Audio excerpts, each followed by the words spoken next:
টাকা পয়সা তো পাইছেন, লোকেশন দেখছেন? এই লোকেশন আমি সব ফাইনাল করে ফেলেছি। শুটিং শুরু করতে কিন্তু তাড়াতাড়ি। জি শোনেন, টাকাটা কিন্তু আমার ভরসায় পাইছেন।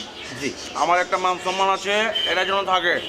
ভাই, আপনার মান সম্মান ডুববে না, আপনি নিশ্চিন্ত থাকেন। আর শোনেন, সিটির মার্কেট সম্বন্ধে তো আপনার কোনো ধারণা নাই। মার্কেটে যদি মালটা একবার খাওয়াই দিতে পারেন, প্রডিউসার যদি খুশি হয়ে যায়, কামের পরে কাম পাইবেন, কাম করে শেষ করতে পারবেন না। আর নায়ক টঙ্গলকে এইসব প্রতিবারে কিন্তু সুযোগ দিতে হইব।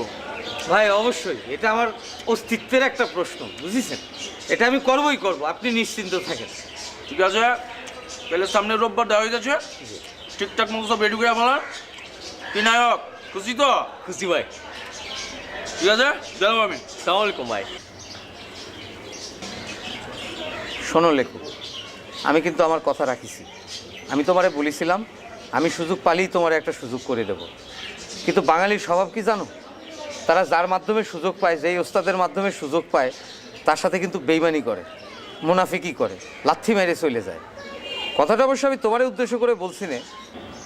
জি ভাই, আমি সেটা বুঝতে পারছি যে আপনি আমার উদ্দেশ্য করে বলছেন না।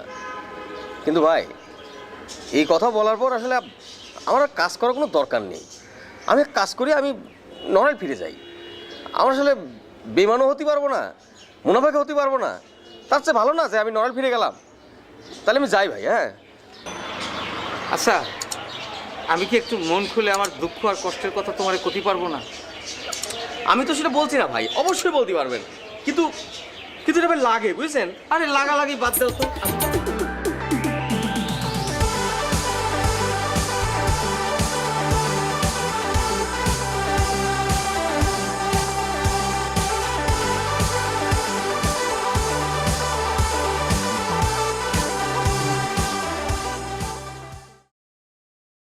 আপনারা বারবার ধরাতে কিন্তু আমি ওই শফি সিনেমার নায়িকা হতে রাজি হয়েছি, নাহলে কিন্তু হতাম না। আর একটা কথা মাথায় রাখবেন, দিন কিন্তু সবসময় একরকম যায় না, দিন বদলায়।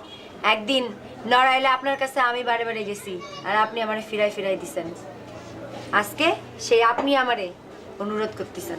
শানুর আপা, আপনি ভাববেন না যে আপনার যখন আমি ফিরে দিছি সেটা হচ্ছে আপনার আমি পছন্দ করি না, অথবা মানে আপনার উপর আমার কোনো রাগ আছে, তা না, বিষয়টা তা না। আমি যদি এই সময় মধ্যে জড়াই, তাহলে পরে তো আমার টার্গেটে আমি থাকতে পারবো না। আমার যেটা টার্গেট সেটা হচ্ছে যে আমি একদিন না একদিন এই দেশের নায়ক হব, মানে ফিল্মের নায়ক হব। আমি যদি ফিল্মের নায়ক হতে পারি, তাহলে আপনি একবার ভাবেন, নড়াইলবাসীর বুকটা ভরে যাবে, বড় হয়ে যাবে। নড়াইলবাসী আমার নিয়ে গর্ব করবে, বিশেষ করে আমার মার মুখে হাসি ফুটবে। আমার মা সবাই দেখে বলবে, ওই যে লিকু, এ আমার ছেলে, আমার ছেলে। আপনি কি বুঝতে পারছেন ব্যাপারটা? আপনি বুঝতে পারছেন ব্যাপারটা? সেই জন্যই আপনার আসলে ফিরে দিয়েছি, আর কোনো কারণ নেই। আমি ভালো করে বুঝতে পারতেছি এখন, কিন্তু একটা কথা মনে রাখবেন, ওই শফি যদি কোনো সিন ক্রিয়েট করে, এজন্য কিন্তু সব দায়িত্ব আপনার। আপনি দায়িত্ব নেবেন, নাহলে কিন্তু সিনেমা আমি করব না। কই দিচ্ছি, আমি দায়িত্ব নেব। শহীদ ভাই কোনো কিছু করবে না, কারণ হচ্ছে সেখানে আমি থাকবো, আপনি থাকবেন, শহীদ ভাই থাকবে, লালু ভাই থাকবে, সবাই থাকবে। আপনি কোনো টেনশন নেবেন না, আপনি কিচ্ছু হবে না আপনার। আমি আছি আপনার সঙ্গে, ঠিক আছে? ঠিক আছে? তা আপনার কথা যেন ঠিক থাকে, সব দায়িত্ব আপনার। জি শানুর আপা। বুঝে দেন।